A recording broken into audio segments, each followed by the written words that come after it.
I want to welcome everybody to the Reincarnation Book Club. We are excited today to have Bryn Blankinship, and let me tell you just a little bit about her. Second generation hypnotherapist. I can't wait till we can say that more and more. I just feel like this is an up and coming field, and it's evolving as we speak, which I'm writing about. Anyway, Bryn was with the Michael Newton Institute, was on the board, vice president, director of membership, and she has been in many of the documentaries connected with them and Reincarnation. And she's also the founder of the Hypnotic Solutions Hypnosis Center. That's a mouthful. We now go by the Hypno-Regression Institute. Yes, I like that, Hypno-Regression. And oh, and tell me how to pronounce B-R-A-I-T-H-E. Braith. Say it again. Braith. Braith. Mm-hmm. Okay. And it's Gaelic for standing in your truth, screaming out in pain, and just like finding your center, but finding your power. You know, because sometimes in session, clients let out energy. Yes, I have been there, done that. And so we are so happy to have you here, Bryn, and to talk about your book. And as you can probably see, I've got lots of Post-its and notes about it. And I have a few things that it's like, I haven't heard that before. I have questions about that. The Limitless Soul, I love that title.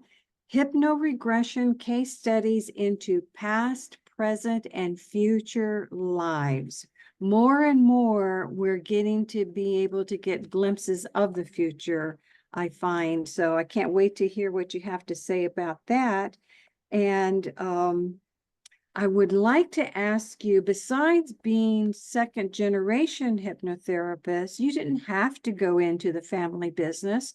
What was it that inspired you to do that?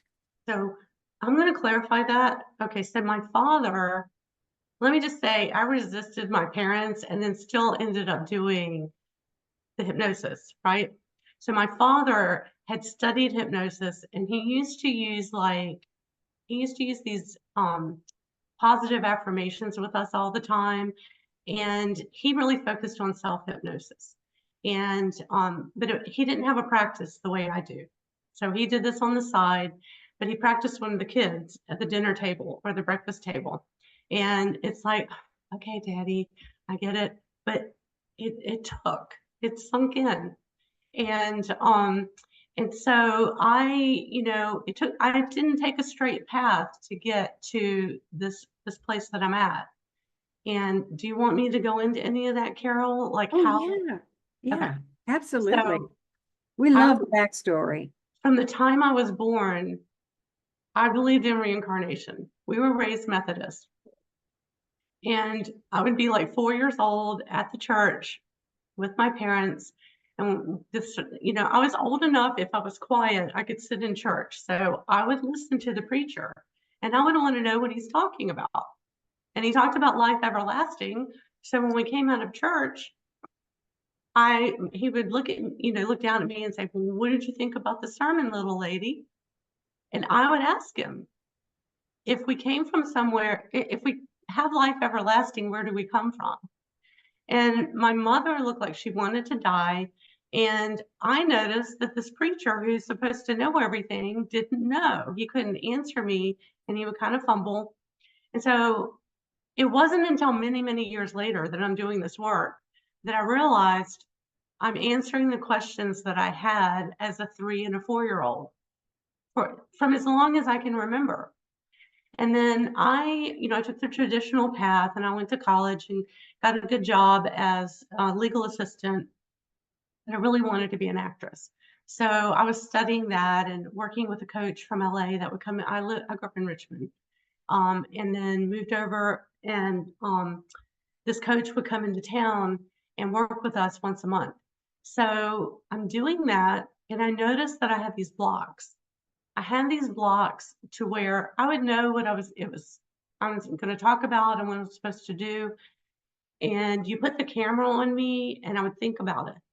And that is like death to an actress. When you think about it, it shows on your face and it's like deer in the headlights. So I went to a hypnotherapist because I was determined to clear whatever I was sure it was past life.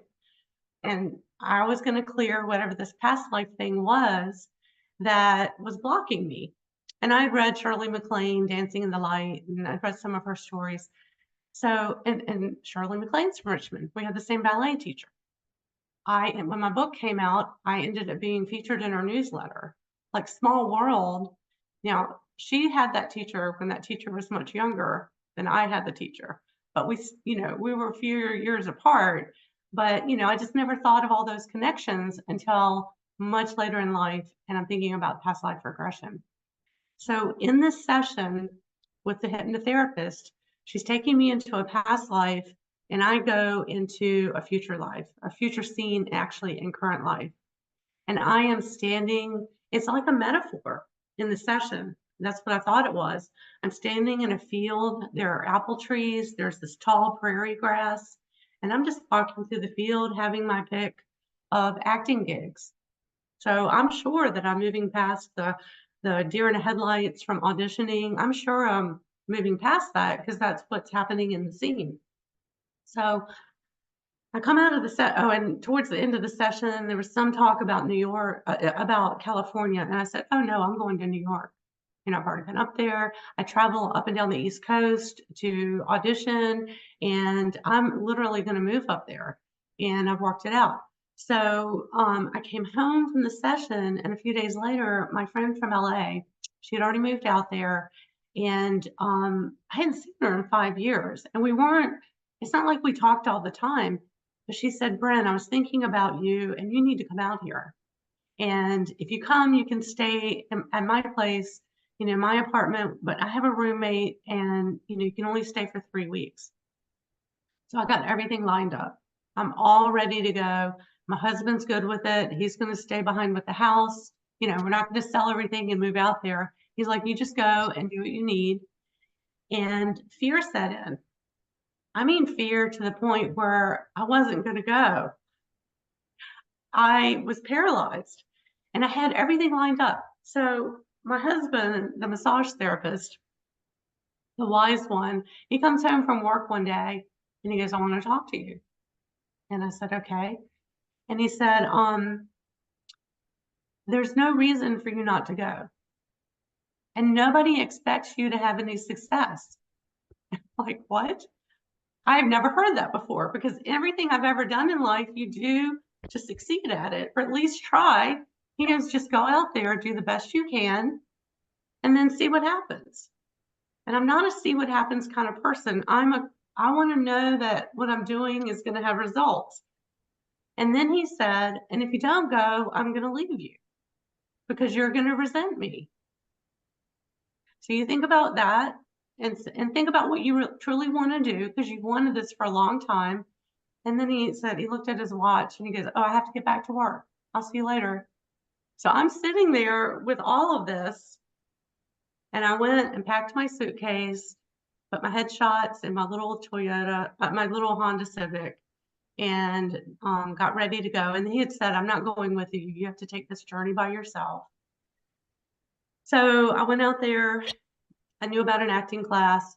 It was right down the road from my friend's apartment.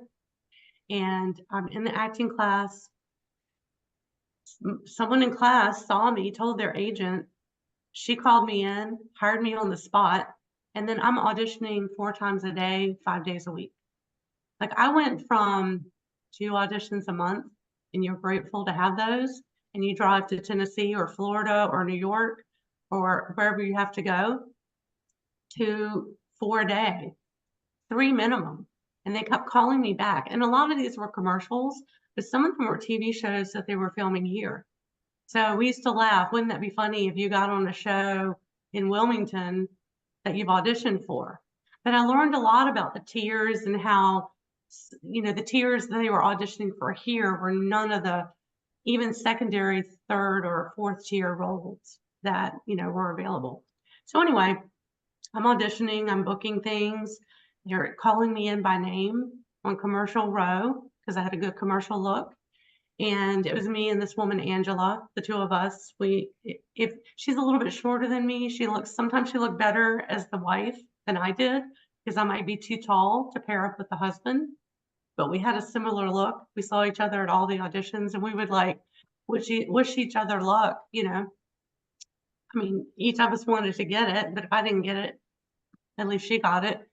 So a year goes by and I'm standing in the Grapevine. This is north of LA.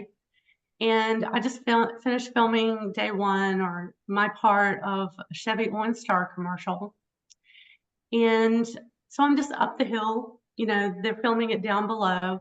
I'm standing in front of my trailer. I have my own trailer, a whole trailer to myself with my name on the door and a star. Like I'm feeling like I'm really starting to make some progress here. And I'm in my street clothes because I'd shot my part. And the guy goes, "Hey, you need to be careful because there are snakes in this grass." And he said, "You're wearing your Birkenstock sandals." And I looked down at my feet, looked up, and had a deja vu moment back to the session. In the session, when the metaphor showed the field with the prairie grass and the trees and the rolling hills, the only difference was those trees did not have apples. I was living the acting gigs. They were not literally apples. And so it was in that moment that I said, I'm going to study past life regression and I'm going to go back to Wilmington and I'm going to do this. And this is after like 10 years of pursuing this other career and studying and doing plays and, everything. I threw myself into it. And I'm like, okay, I now know what I'm going to be doing. So I went out for one thing and came back for another. And my husband, he did come out when it was time to come home. I was out there for a couple of years, but I knew then that this was going to be my calling. And we're driving down the highway, long stretch of desert, nothing on either side. And he's like, "Hey, do you think you might you might go back and get another legal job when you get back to Wilmington? Have you thought about what you're going to do?" And I said, "Oh no, I'm going to be a past life regressionist." And he went, "What?" And he almost drove off the road. And he was quiet. Like he just took a deep breath and he was quiet for a very long time. And then he said, "Well, who's going to come to you for that?" And I said, "If you build it, they will come." Like Field of Dreams, because he loved that movie. And so, but I did too. I love that movie. So anyway, he goes, "Okay, if that's what you need to do, we'll do it." Right. And so we'd moved to Wilmington to be by the studios. He had just gotten his practice started. He didn't want to keep moving around because being a male too, it takes a little bit more to get started. And that's what he told me. He said, "I was just worried after I had success and people come from all over the world to my center for sessions. Now it's online, so we do it online." But he was like, "I just didn't want you to, I didn't know who would do that." I said, "Well, I found somebody to go to." And he goes, "You," and then he goes, "and your father." So it kind of goes back to my dad. And as my mother would put it, it's your father's fault. But I do have his genes. I have her faith in a higher power, and I have my father's interest in extraterrestrials, past life regression, all the things that she didn't want him to influence me with, even though I didn't want to listen to him when he wanted to talk about it, and he would stay up late and listen to George and Ori. I still got the genes, and it goes back down my family line. In fact, one of my guides is my grandmother, who passed before I was ever born, and she's Native American, and she helps me with this work too. So that's kind of the long version, but I had this journey, and it's not a straight path, and that's the thing. But I was clearing up so much stuff, and then things I learned. I left the legal job because I said, if I'm going to do this, I'm going to do it for myself. Like, I'm going to be my own administrative person, administrative assistant. You know, I'm just going to invest and have faith in myself. So.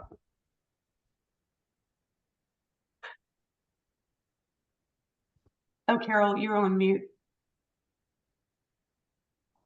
Thank you. Thank you for that reminder.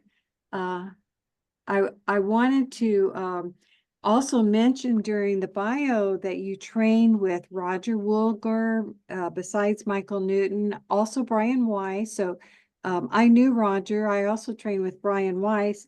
I wanted to train with Leo Bolduc, but he retired just when I was at a place where I could do that. So tell us a little bit about your experience with Roger, because what I like about his work and the deep memory process, it's different than traditional regression work. Yes. So Roger, I took several courses with Roger. I was on the track with Roger, and I didn't even know who Michael Newton was. And I had this, I was like scheduled to take the next course with Roger down in the Caribbean. And one of my friends said, Bryn, you need to study with Michael Newton because he's going to retire. I said, I don't know who that is. I knew Brian Weiss was, but I hadn't studied with him yet. And they said, well, you need to. And so, like many things with my hypnosis training, my friends and I in the field would make plans to take the next course, people I'd met in class, and then it would be time to take the class. And I'm there, I'm the only one in the class from that group that said we were going to carry forward. And then I'd meet with a new group, I guess you call it soul group, meet with a little or classroom soul group, meet up with a new group, and then we're on to the next thing. And so when I read Michael Newton's book so that I could take his class, I couldn't put it down. I was like, this is my calling. So I still took the course with Roger, and they knew each other, Michael and Roger. And Roger said, Bryn, Michael Newton I think he's got it the closest to, what is out there. Now, Roger worked more with sense memories that are held in the body and how your body's DNA will carry memories, and, you can access past lives. So it was amazing. Well, okay. So Carol, if I'm going too long, you just stop me, but I'm just going to keep going. Yeah. I love it. Going to that course in the Caribbean, it was a freak ice storm in Charlotte. Like, I think it was like May. It was crazy. So I flew from here. I did my hop over in Charlotte. I was going to switch planes and get down there, and class was going to be the next day, and they wouldn't let us fly out because the ice on the planes. So I accidentally, this is when they started, first time, the airports were starting to shut down. You need to take your shoes off and put on the conveyor belt and your belt. Okay. I accidentally left the gate. If I'd stayed in the gate, I could have gotten on another flight possibly, but I left the gate. So I had to go all the way out and come back and then go through the security all over again with these new guidelines. And I just thought, I feel like I'm being sent to the gas chamber. But why this came into my mind, I don't know. So I'm taking my stuff off again, putting it in the tray, doing the thing, and I'm having trouble breathing. I'm smelling like this gassy smell. So I'm having all these sense memories. And I was able to call and let somebody know at the house that I wasn't going to be able to get there. So they knew I was not going to be there till the next day. Well, I ended up missing the first day of the training, not knowing that another person from Arizona, he was missing the training. So I'm having all these sensations. It was interesting.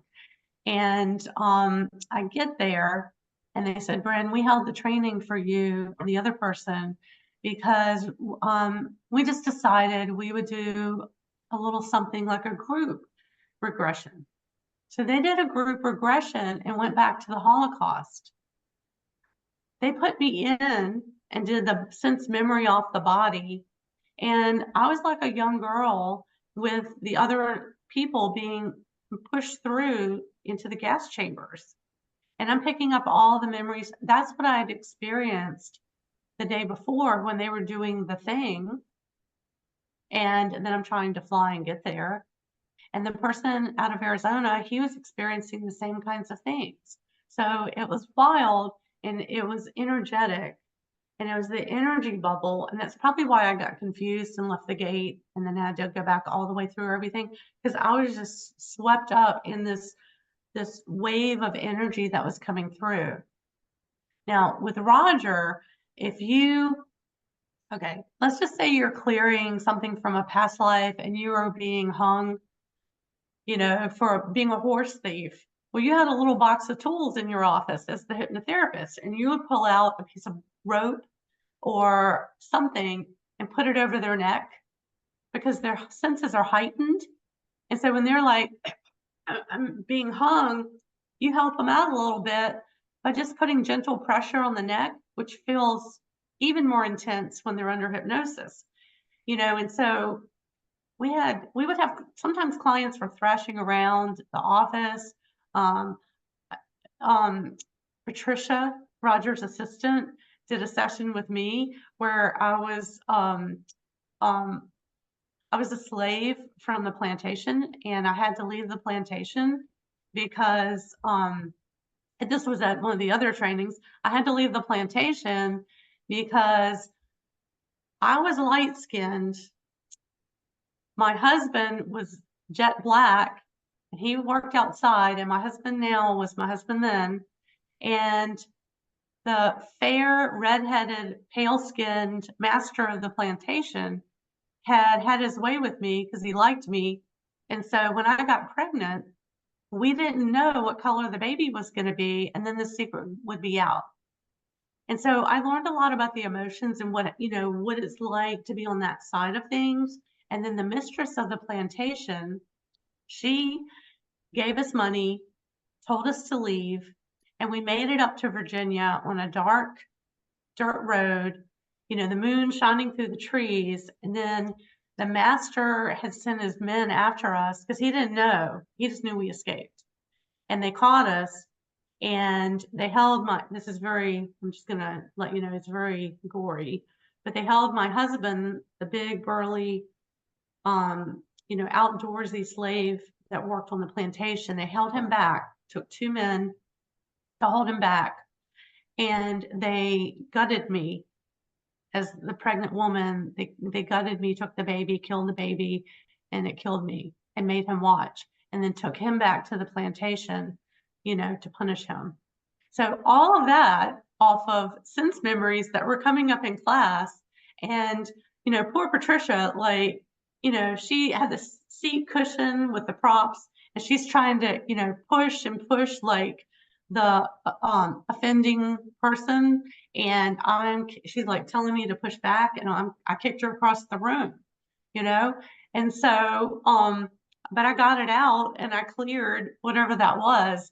And so that's the part that made me kind of get away from Roger's work, because I thought in my office, what somebody, there were lots of screams, there's kicking, there's movement. It's more physical than the past life regressions that I do with, in my work. But that was kind of like one thing I was struggling with. And Roger even said, there have been a couple of times that the police have come, and Roger with his British accent, you just have to go to the door and address their concerns and then get back in there because you got to finish up with your client, So very different style, but your body holds memories. The memories of everything are in your genes. The memories are in your soul. So I can access the body memories in my SESR work, which we'll talk about SESR, but in that soul expression spiritual regression, I can access those memories in another way and work with them, if it's something that's holding the client back. Perfect segue. That was my next question that I forgot to mention. Soul Expression Spiritual Regression, SESR. And so tell us more about that. Well, I went on to study with Michael. After I'd studied with Michael, went to Roger. Roger said, "Bryn, you should teach." I said, "What would I teach?" I mean, I know sometimes I'm learning what my next step is as someone is asking me about it, right? And he said, definitely go with Michael if that's what you're feeling drawn to. So I worked with Michael to help start the Newton Institute. I was a board member. I was a lead trainer.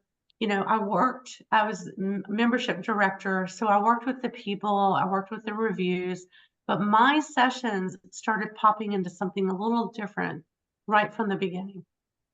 And I still would try to bring it back and do the traditional LBL the way we were taught, but my sessions kept going beyond that, and always. And it was because of my energy and the client's energy and what we were ready to work with. So I developed over time, which I write about in the Limitless Soul, I developed SESR, Soul Expression Spiritual Regression. So it's where Michael Newton's work is between lives, and it takes you to all the places in the between, and you can explore, and you do learn about your life purpose, and you can learn about soul groups. Mine is soul expression. It is a magnification of your soul in your physical body. It is a current life assessment now, so that you don't have to die, come back, learn to read, walk, talk, read, write, start all over again.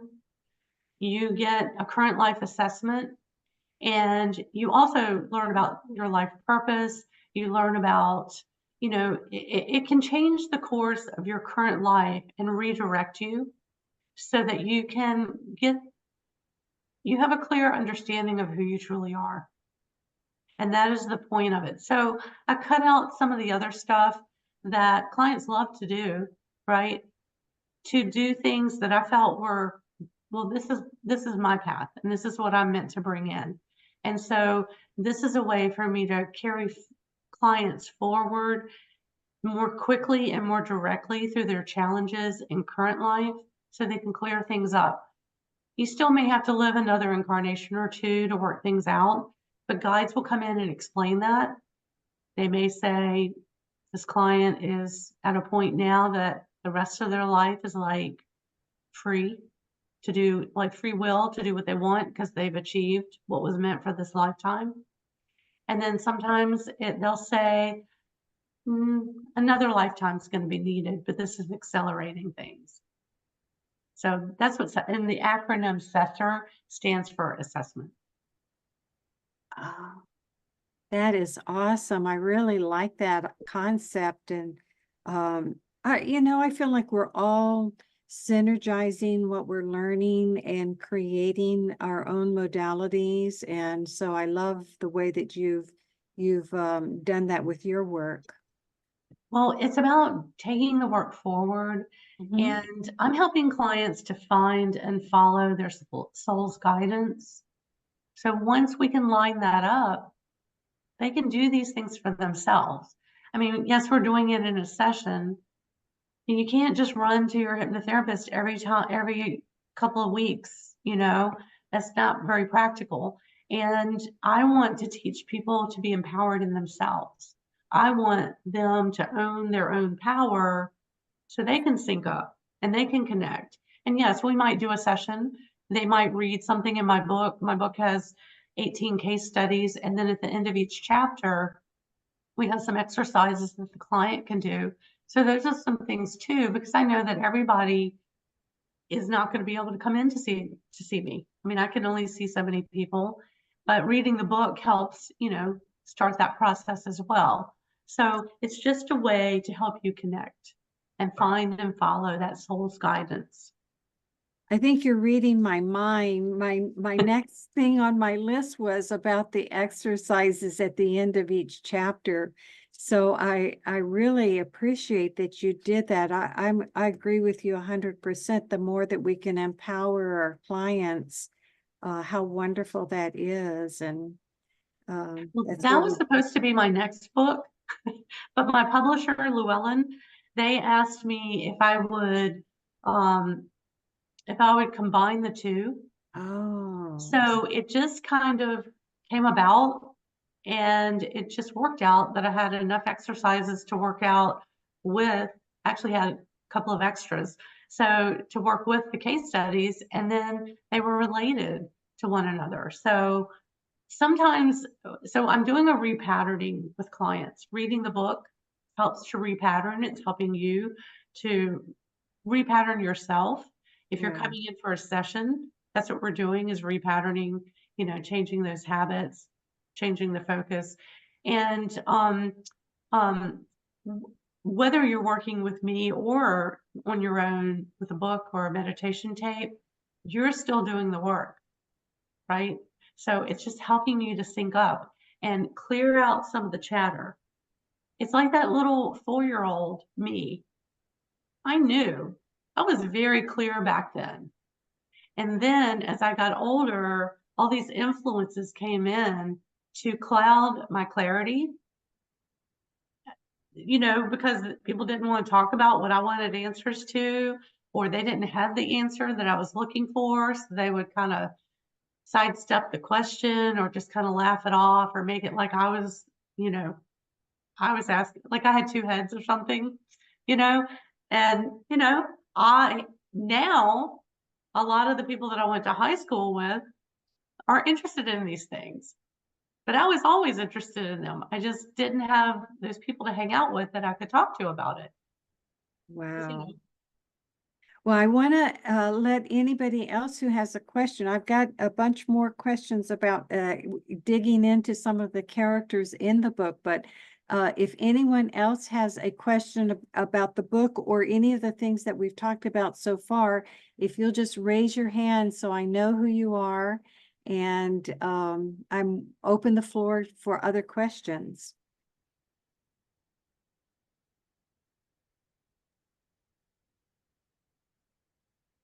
Yeah, Jim. You're mute. There you go. You're still on mute. There Am you I go. no? No, all right. I know in talking with you, Carol, before that when you do your work of your work on past life regression, that being a medium, that you yourself kind of go along with the person in their process. And I'm wondering, Bryn, whether you do the same type of thing in your work. The way it works for me, is I will get questions that'll pop into my mind. Okay. And if I don't ask that question, it gets louder and like somebody's poking me. And I'm like, enough already. And I'll ask it, and the client will go, I was just thinking about that. Oh, I forgot to tell you about that. So I have learned to trust that over time. I do know that I feel it. I feel the guide. I have each level of training that I've taken. My guides have kind of changed in and out. And I have a guide that comes in when I'm about to start the session, and I feel them engage. And then I know we need to start. Like if we're doing pre-talk and we're talking about things. Okay. So that is a really great comment, because a lot of my students are intuitive. They're mediums, they're intuitive, they're psychic, depending on the terminology. And they don't want to put themselves out there and put up a shingle with that. But hypnotherapy offers them the opportunity to do this work and gives them tools to work with the clients. So excuse me just for a second.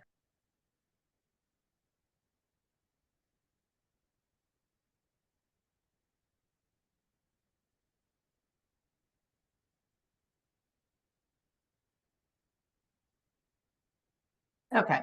All right. Sorry about that. So it offer you will find that a lot of hypnotherapists are intuitive, psychic, or have other gifts that they use in the sessions. Right. And then that leads me to okay.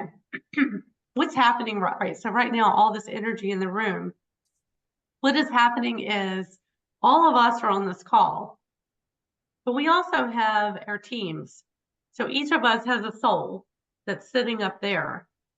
And then along with their soul, we have our whole spiritual team that helps us when we're here. So we've got all of them having like a gathering and communicating while we're here, along with anybody else, any other visitors that have been invited to come and join us in the book club tonight. So it's like, it could be a whole like football stadium of beings there tuning in. It's not your ordinary book club for any stretch of the imagination, is it? No. I love that. Yeah, I it's funny when you had the thing with your throat, I thought, okay, who is trying to speak through you? It really felt like someone was trying to, weigh in. Yes. Yeah. Great question. Any other questions, Jim? Okay. Thank you so Well, much. Carol, I want to speak to how we process information. Yes. Because do. you can be audio, visual, kinesthetic. So clients might, in a session, they might see a scene in a past life. That's most common because the books read that way. The research in previous years was done that way, but a lot of men were hypnotherapists in the past, and they tend to be more visual. And we're finding now, well, certainly with my classes, clients are not just visual, they're auditory, they're kinesthetic, which means they feel. So they might not see anything, but they feel what's happening in the session in great detail. They can give you great detail and description. So when you're reading my book, some of those clients were not seeing anything, but I've got, like text, pages and pages of text. So they're getting the information, they're just not seeing it. And then some are seeing it and can give detail that way. And then I had a client that she was crossing over into the spirit realm and she was doing fine. And then she like clamped down on the energy and she was like, oh. And I said, what's happening? She goes, nothing. She was getting so frustrated with herself. And I said, well, nothing is really something. Tell me more about that. And she's like, well, there's this smell that's like this pastry smell. And it's, well, take a deep breath, relax, and let's follow that and see where it leads. And so the smell just kind of wafted through time and space and then dropped her into a little Swiss village. And then she saw cobblestone streets. She saw that she was a male and he's going down the cobblestone streets into this building. He talks to the woman behind the counter, and then he goes over there and sits down with all the men. They're having a town meeting about what to do because all the young men have gone off to war. This is 1758 in the Swiss Alps, and he's a leader in town, and he's trying to find out, how they're going to manage the town because all the young men are away. All of that off of a smell. She was ready to quit. I wouldn't let her quit. That took 35 minutes of just floating and drifting. I was looking at the clock. She doesn't have a clock. She's in timelessness. And then everything started to fill in. And she was coming to me because she worked for, her parents had a family business. And she was of an age that now she was in her 40s. They wanted to retire and they wanted her to take over so they could retire. And she didn't want to do that. She wanted to do something more spiritual. So she was hiding out here at the beach house and not liking that she was doing that either. She'd been here quite a few years, I believe. So the guides came in and talked to her and said things like, you know, you won't be able to get jobs, you and your siblings, making what y'all make at the company that you're with, doing the same jobs. And it was like a building supply type company. They said, you do realize that you're helping clients build their first home or their dream home. The doors, the nuts, the bolts that you provide for them are helping them with the place they're going to live every single day. What could be more spiritual than that? But if you don't want to do it, it's your choice. That's right. But if you do this, your siblings will look up to you and follow you. They will listen. And then the guide said, you know, that's only you're only a couple of hours from the beach. You could have a meeting at the beach, but you could have a meeting and get to the beach within a couple of hours in the same day. And remember, you're going to be the boss. So you could take a week off when you want to take a week off. Like, they had to point out how great this would be. And then they said, what about the employees that have been with your parents, but they're not ready to retire? So, you know, that's how a session can go, how they will present the information in story form, present the pros and cons, agree with the client, you know, kind of went down her list of all the things she didn't want to do, and then show her how doing them could actually be spiritual and in line with everything she wanted in life. So she found out she was on the right track. Wonderful. She had a background in finance, and she thought that was kind of boring, you know? Yeah, you know, these misconceptions people have about what is spiritual, and what is our creative. I feel like we're breaking the glass ceiling, I guess they say. I think Yes. John Koenig had a question. Do you still have a question, John? Where'd he go? I do. Can you hear me? Wait a minute, I can't find you. I can hear you, but I don't see you. I don't know why you can't see me. I see that problem. Oh, there I Oh, am. there you are. I wasn't going to ask anything, but you talked about a question gets louder and louder and louder. And you talked about this work that you do, which you've created, reviewing your life and resolving your issues and not having to come back again. And that's kind of a bold statement. And what's next? And why not come back? And if you can talk about that a little bit, I appreciate hearing about that. That's a great question, because clients come in expecting that if they just can do a past life session, their guides are going to tell them this is their last incarnation and they don't have to come back again, right? Now, sometimes guides will say this is your last incarnation, but most times the people they're saying that to are not expecting to hear that. And then the clients that are expecting, oh yeah, I'm done. I'm done with Earth.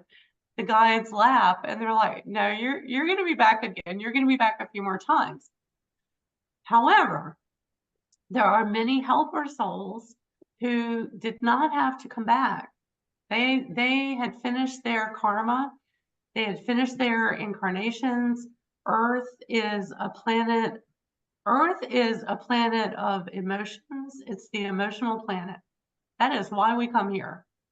And so we get here and it's like, oh, I don't want to feel anything. Can we just like go up there and be on a cloud as I live out the rest of this life? And it's like, no, you have to be in the body and experience it to truly appreciate it. And the souls that came in to help, that, you know, they could have in essence continued on to be guides. They are guides actually. And moving up those ranks or moving to other planets. They came back to be living guides on this planet to help because they can. And there's still other karma. There's certainly other things that they can work on, that they choose family to incarnate into, a body that will have certain challenges. They choose a life that's going to give them the challenges they need to develop skills that are going to keep them engaged to help others around them. So so there's not one answer to that. There's not one blanket statement that I can say everybody, fits this mold and this answer, but those are some of the different answers that clients will get through this work. I keep thinking, like, there's this person that I know who had many health challenges as a young boy. They said he wouldn't live, and he was confined to a wheelchair. He had to be, taken care of and fed. He had that young man had so many surgeries. It's unbelievable. Tough life. And he has outlived his cousins. I guess he's 55. No, I guess he's about 64 now. He's outlived everybody, right? Even his caretakers. But the reason I'm thinking of this is because him being in that body required everyone around him to help. So being the advanced soul, although I never did a session with him, I believe that he was. And he was challenging and he was difficult. He didn't have a filter, the things that would come out of his mouth. Sometimes he would have abusive fits and kind of hit at some of the older people that were taking care of him. But being that soul that he was, allowed him to allow others to take care of him, and it helped others to have compassion.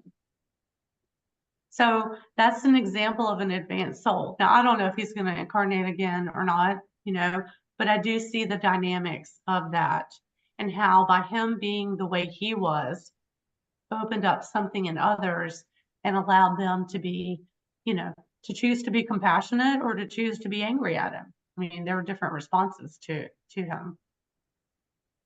And if you don't incarnate on this planet, John, you might go to a planet that's a water world, or a planet where we don't have bodies. We kind of float around.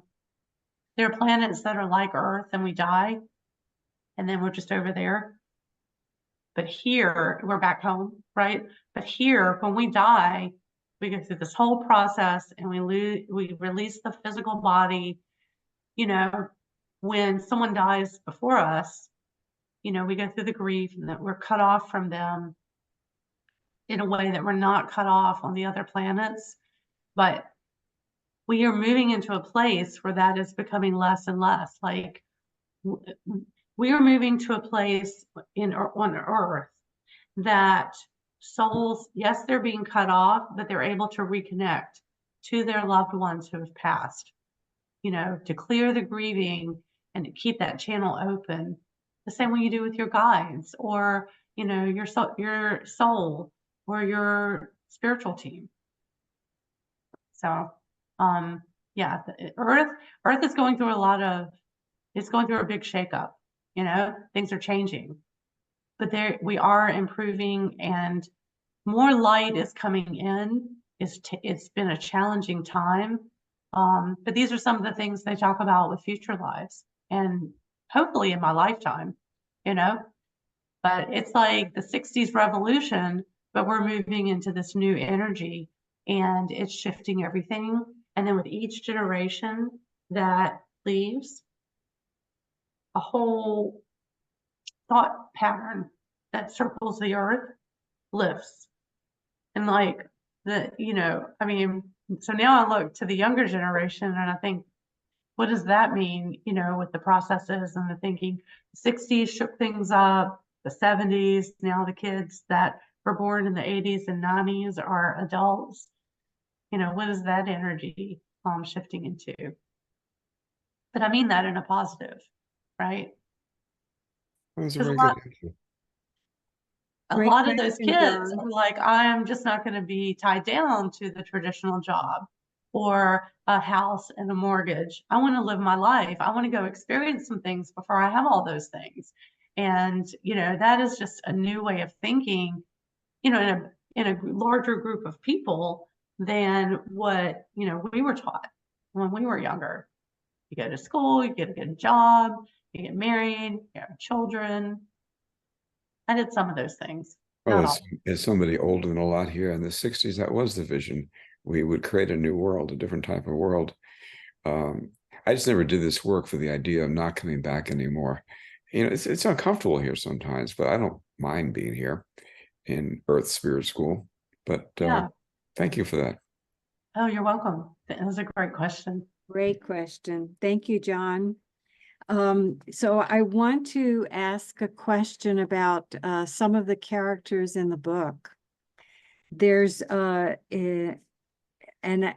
if I mispronounce her name, you can correct me. Jarishma, Jharisam, Jarishma. See, I know I'm not pronouncing it right. Oh, Which chapter? Page 49. I don't know what the chapter is, but it's page 49. Okay. In her story, you talk about several tiers within soul groups. And I thought that was something I haven't heard too many people talk about. Oh, and let me just say, when I wrote the book, I changed the names to protect the innocent. Yeah, I figured that. So sometimes I know the story, but not the name. So yes, Jarish. I love what she Jarishma. said. Choosing the life of a monk was about how to take the anger and have the ultimate challenge of self-contemplation.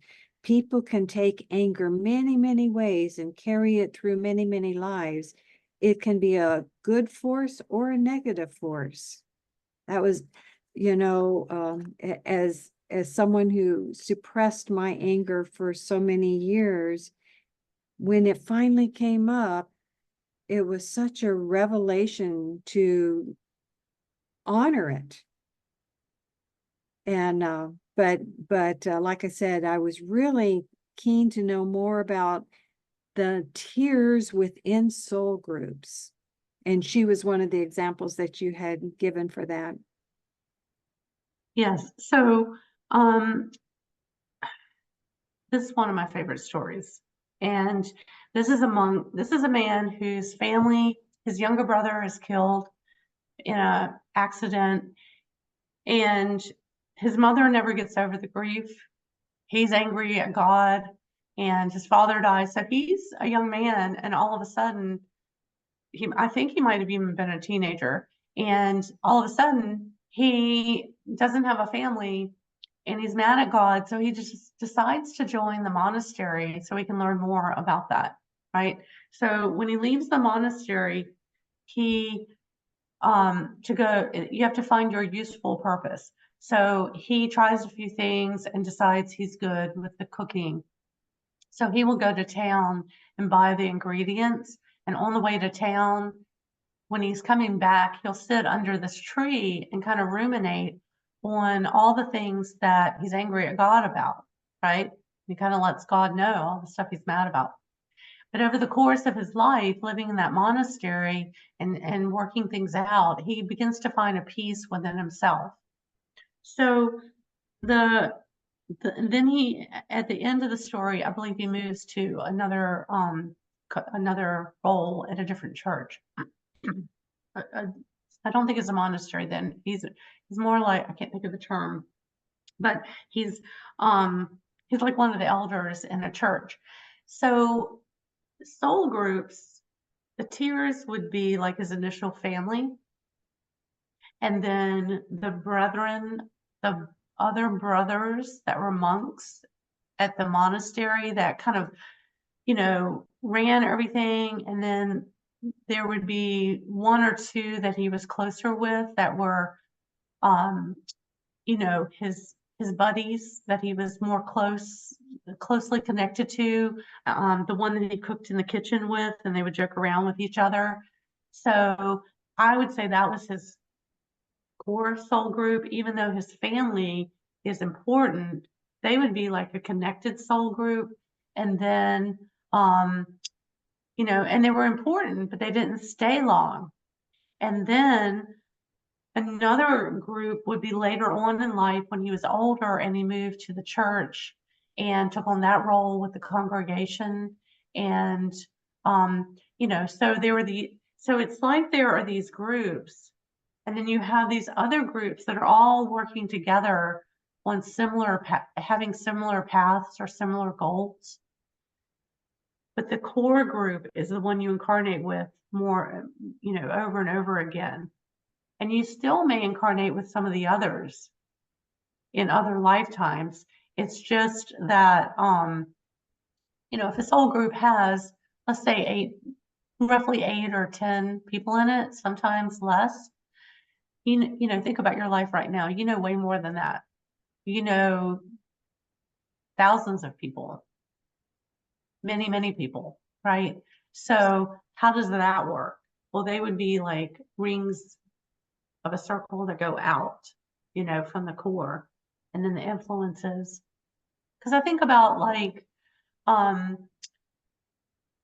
like me, okay, me and my family, and then my friends, and then the other hypnotherapists that I trained with, and then my clients, and then my students. And then my students are going out and taking that work. So it's kind of expanding out and out and out in the various groups. So I know a lot of people, but my core soul group is much smaller. And I didn't know all of them until I started getting into this work. And then I had some explanation as to who some of the people were in my life,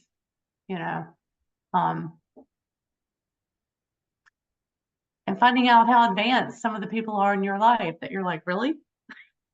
Yeah, That's even the if you're advanced a one? one-lifer and you start looking at the relationships that you have with the concentric rings of people that you have, but now to look at it from a soul perspective, that's what I'm hearing you're saying is, what are the agreements between each one of those sets of circles of people? I love that way of looking at it.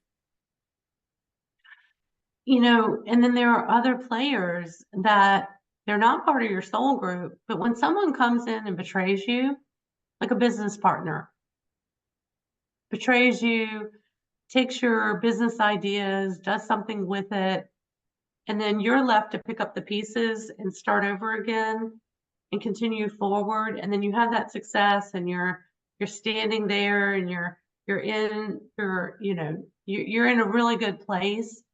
This would happen in a session. You can go back and see how that person that hurt you so deeply and took so much actually helped you, because now you're over here. Like you would have still been on that same track if they hadn't done what they did, and you wouldn't have grown and moved into the next phase of what you're able to do. So that's what happens in a session, and that's what's so amazing. It makes you, it puts things in a way that you can find peace with it. I mean, when it's happening, clients are not, if they're going through a divorce and their spouse cheated, there's going to be some emotion about that. But down the road, when they find their true soulmate that really was supportive and compassionate and understood them, and unconditional love that they never had with the other partner, then in session, often they will, thank the person who hurt them and say, thank you for that, because if you hadn't done that, we would still be together and I was miserable, So soul groups and then companion groups, all helping each other if you can see past the pain. Exactly. It's sort of like actors in a play, Oh, yes. I've often seen the soul conversations with soul groups and kind of and if you can imagine people in a coffee shop kidding around and saying, okay, do you want to play the villain this time? And Yes. I get to be the hero, and so we're actors in a play for one another, to help us evolve. I think we're here to help us evolve. So Remember the time I killed you? Remember yeah, the time you were so mad that, I stole your boyfriend, that kind of thing? exactly. I do remember that. I do remember it. I'm still mad about it. Yeah, exactly. So tell us a little bit about Juniper. Juniper, you talk about how there's on page 117. So if you don't, to connect with her from the real life story. But what I wanted to ask you about was, you talk about rehab for injured entities. I love that. So, people don't realize how much healing work goes on the other side. We're not just twiddling our thumbs or playing a harp or what have you. And so tell us a little bit about what happens to help the injured entities. Okay, so Juniper, not her real name, is a very advanced soul, and I found this out when we were going back, and she's, gone through the death in a past life. She's gone back home, and she stepped into the spirit realm. They took her through this little thing. They kind of cleaned her off. Her assistant was standing there waiting for her, hands her her white lab coat, hands her her clipboard, fills her in on everything that happened while she was incarnating on Earth, and takes her down the hallway to where the spiritual rehab for all the injured souls are. And so these are the souls that have done things during their incarnation that they're not ready to acclimate and join the population yet. Their energy is misaligned. Often, like, it's going to come up, so I might as well say it, but the Hitlers of the world and the ones that took things to an extreme and really tortured people that way, when they're in a soul state, they see that they took things too far, further than was meant to happen. But you have free will when you get here, and sometimes the soul gets in the body, it gets disconnected from spirit, ego, greed, take it to an extreme. I mean, way extreme. So those souls go to a place like this, and then there are souls like Juniper that are soul doctors. So their job is to work with those souls and help them acclimate back into society, or they go to another place and they don't acclimate back in. So what's interesting about her is her job in the spirit world is to study humans. And so she comes to Earth like for a vacation, because her job is so intense when it's back there. Most souls are like, I can't wait to get back. Let me get back to the spirit world. It's so bad here on Earth. And she's like, no, that's nothing compared to what I deal with there all the time. But she studies them. She's compassionate. Even as a person, she deals with some of the very troubled souls here.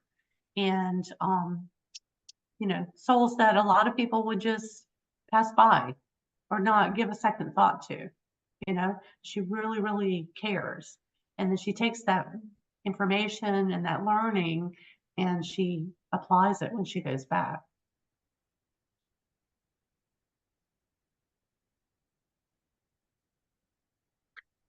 I love that story. That was one of my favorites in the book. And another favorite is, this is coming up a lot more, I feel like, the one about Elsa and Elsa, John, and Natalie, the parallel lives. Yes. Yeah. Are you seeing that more in your work, that people are aware of experiencing parallel lives? I do see that from time to time. And sometimes it's not as clear when we're in session. And it's not as clear because they're getting information about a couple of different things and they're trying to make sense of it. But I started to notice when that would happen. So John and Elsa and Natalie, right? So Elsa and Natalie are twins. And then their friend John incarnates with them a lot.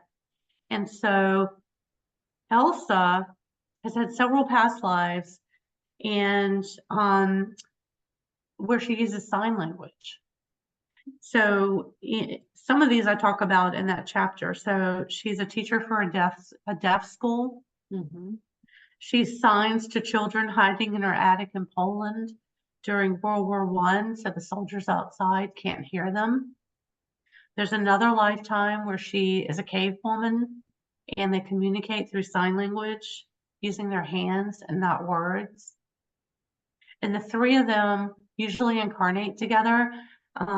This time, so they're not always twins. This is the first time that they incarnated at the same age, at the same time. Often they're like mother-daughter, or they've been sisters. They've been other things, other relationships, but this is the first time they incarnated as the same age. What's interesting is, even though they're twins, there's the one that tends to mother the other a little bit, that in the past lives was the mother. Yeah. Wow. Oh, and I believe that one, it's been a little while since I wrote the book, but I believe that's the one that a new guide appeared for Elsa. So Yeah. sometimes in the review process, I mean, it'll be like a ceremony. You know, when they're reviewing the past life or they're moving in the between, and the council come through, the Soul Advisory Council, and a member may stand up and like do like some type of grand gesture and leave, and another one come in, or another one may just come in, right? And this is where the guides are, you know, there's a new guide that comes in for that client. I've had this happen many, many times where new guides have come in and then they explain what they help that client with and why they're here. You know, these are the skills that she has, and I'm helping her to develop them. Or you know, it could be anything that a guide is helping with. Yeah. I love too how I can't remember if it's before the exercises or where you said this, but the one of the takeaways that you've gotten out of this work is how when we approach life from our soul's perspective, and the way I word it is, when we live consciously, then I believe we'll transition consciously, we'll be reborn consciously, but you call it soul-minded approach to living. That's really beautiful. That kind of says it in a nutshell, doesn't it? Thank you. That's what I mean. Like all the things we've been talking about here, if you can look at that when you're in the grocery store or when you're at the post office, Yeah. you know, outside of when you're in session, when you can look at people in a different way, then it shifts you. Like at the grocery store, you know, they're checking people out. People are coming through the line. People are complaining. They've been there all day. Their feet are tired and they're smiling, or they're trying to bag your groceries or ring you out. And if somebody ahead of me has given that person a really hard time, I'm going to take some extra time and just smile and thank them for, you know, for being here, or just something to lighten the moment, because that's going to make them laugh. And then they're going to go home to their children or to their partner, and they're going to be in a better mood. It's going to spread all the way out. So that, you know, I could complain that they're moving too slow. I want to get out of there too. But me making them feel bad and putting pressure on them and being negative towards them is only going to make them go slower and make more mistakes ringing out my groceries. And if I did that, I would feel bad. I would walk away feeling bad, and they're going to feel bad. And it may be a while before they can shake that off. So the soul-minded approach is being aware that people are in your life for a reason. Mm-hmm. The soul-minded approach is having more faith in the bigger plan that's here for us, so that you can live out the remainder of your life with more peace. I mean, we all get stressed. Oh my gosh. Auditioning, I was a nervous wreck, and then I got really good at it, right? I walked into an audition one day And nobody told me until I was 3 feet away from Billy Crystal that he was directing this film. And so that was the moment that everything changed for me, because I went in there and Billy Crystal has these little short khaki shorts with these little tan hairy legs. And then the 2 suits, we call them suits, sitting on each side of him, whispering about this production. And he's like, Bryn, we'd like you to do this. And and I just did what he asked me to do. Usually you're out of the room in 5 minutes. If you're lucky for an audition, you're there for 10 minutes. Well, I was there for about a half an hour, and he just kept throwing me the ball, and I would grab it and then throw it back. And he'd say, do this, do that. I was just in the moment. I did not have time to think. When I walked out of there, everything I just said hit me. And I went, oh my gosh, that was Billy Crystal. And I wasn't even nervous. Like, that was the biggest director that I just auditioned for. And I just seen him on the comedy, was it Live Aid that he and Whoopi Goldberg did, and Robin Williams. So, and I'd seen Whoopi Goldberg on set right over there in the parking lot. And she was waiting for this car to come get her. And I wanted to run up to her and go, Whoopi, I just love you. But I didn't.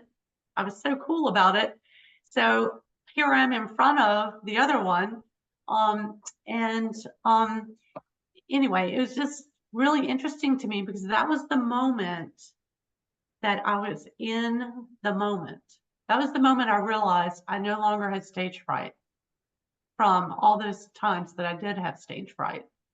And from then on, it wasn't even an issue. Wow. And yeah, just being, this is before, see, I live a lot of things, and then in session, I learn what they meant. I have things happen to me, and then it gets explained. And then once it's explained, my brain breaks things apart, puts it into a template, puts it into a pattern, and then I teach it to my students. So, having that deeper understanding of things and connections helps me just to return to that place of soul connection. Yeah. Because my soul is sitting, standing, floating. My soul is there with my whole spiritual team. They lined up all of this for me that I'm doing right now. Myself right now actually came back and visited my younger self as a teenager and told her that I would be doing some of these things, and it scared me to death. It scared me to death. And so I resisted and I went the other way, but I didn't know what it meant. Yeah. I mean, I didn't know it meant this. If I trusted it, I could have relaxed a little more along the way. But, you can roll into the next thing that's there for you more smoothly with confidence, and have better relationships with the people around you, and open up, open connections. Maybe you have more loving relationships in your life because you see the soul in them reflecting back to you. It makes you more open, so others want to be around you versus people that don't want to be around you because you're so closed off and not much fun to be around. Yeah.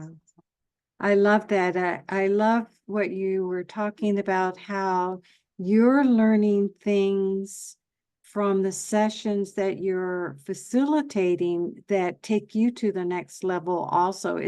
To me, it's just so win-win, because now you can channel that to the next person and the students that you teach and in your books. And so that's really wonderful. And it's about trusting. Mm-hmm. Because, I know what it's like to not trust, but now I've learned to trust. Because even the stuff with the cameras and the lights and everything, when we were just starting, it's like I've just learned to relax. And like you were saying, it's the energy coming in. Or, you don't get the audition that you thought you were, you just knew you had it. You did everything right, and you didn't get it. And then the one you did everything wrong, and they loved you for it, So it's like what's meant to be yours, you can't not get.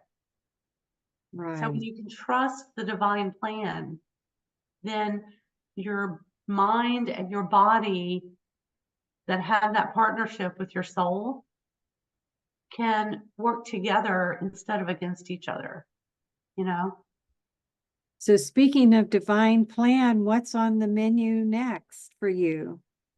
For me, Uh-huh. I've been working on the next book, and I Do you have have a working title yet? no. Well, it's changed a little bit. There's the book I'm actually working on a couple of books. I thought I was doing one, but they surprised me and showed me how it was actually a couple of books. And then I've got a couple of documentaries that I'm working with, and I can't say anything yet, but I'm hoping that they'll be out next year in 2025.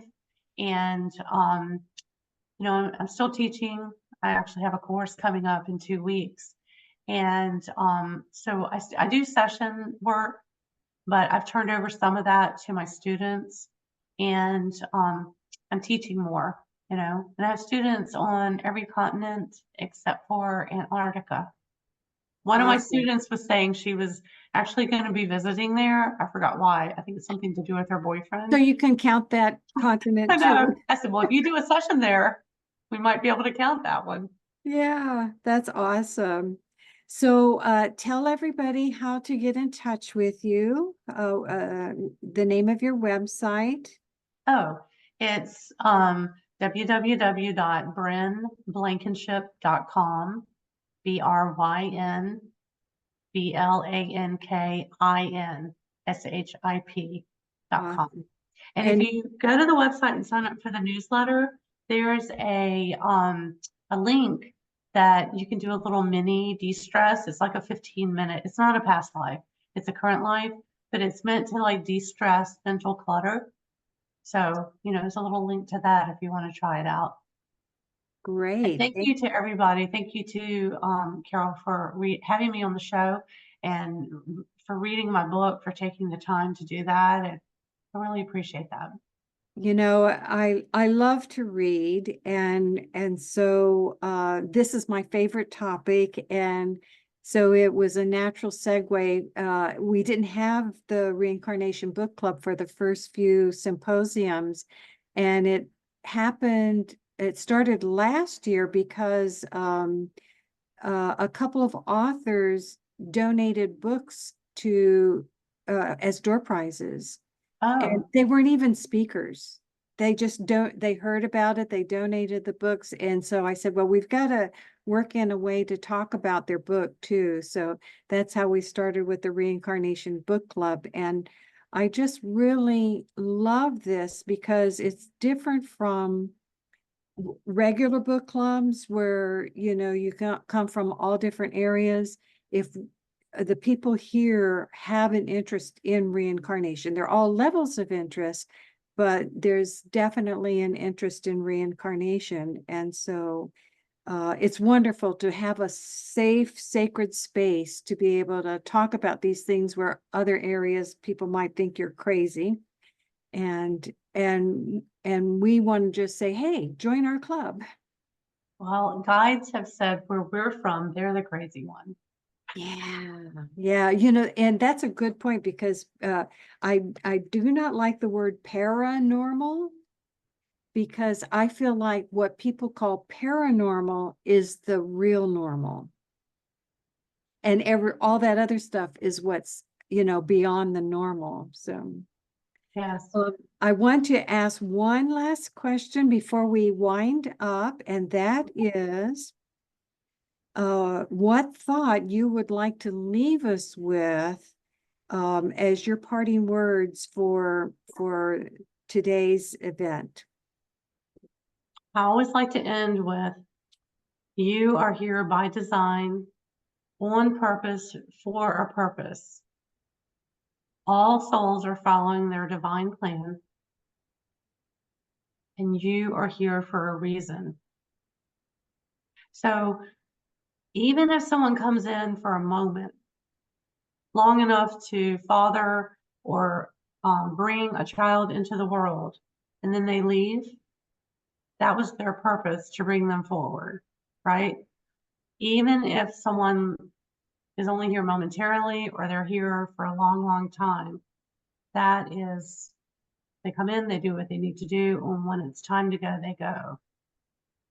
And that's why some people live short lives and some people live long, even though we expect, you know, in our minds, we think we're going to, you know, that you're supposed to live to be old and older. But that's not always the case, because sometimes the young ones get in, do what they need to do, and they're gone. So, yeah. Oh, that is a beautiful thought. And I can't thank you enough. I'm going to bring everybody in a gallery view so we can all say thank you so much for joining us. A wonderful conversation. These are some of the questions that we haven't asked before, and so it's great to have the conversation around them. So thank you so much.